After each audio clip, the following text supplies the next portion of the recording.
Hi, you're looking at an image of Mount Moriah, ancient Jerusalem, city of David. An excavation on the western side is taking place under this road presently, the Herodian Road, the old temple road that ran 2,000 years ago to the Herodian temple from the Shiloh up to the Temple Mount.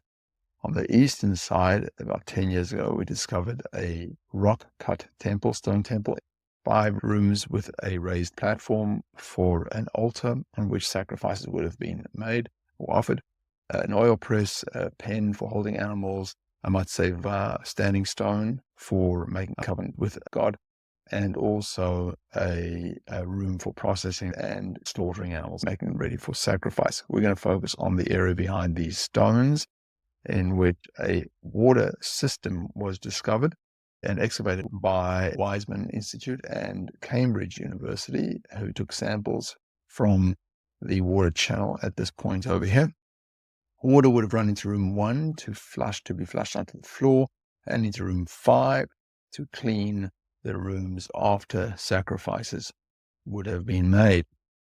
Now, what's quite interesting about this here in the channel cut, the samples were taken from these 2 points. These are the micro details on the samples.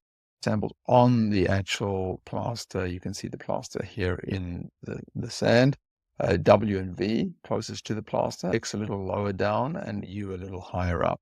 This is the range, and X would have occurred sometime before construction. This is the range of dates, but W and V is the most important area that we focus on, and we find, according to Wiseman, that within an accuracy of about 10 years in the city of David, that the material was carbon dated to 1535 before the Common Era. Now, when we overlap biblical chronology on that time, we find that this overlapped with Jacob's last 30 years in Israel. This was 30 years Jacob spent before the family immigrated to Egypt, where they were for 210 years, and then 40 years in the desert. 250 years later, the family of Israel came back to their homeland.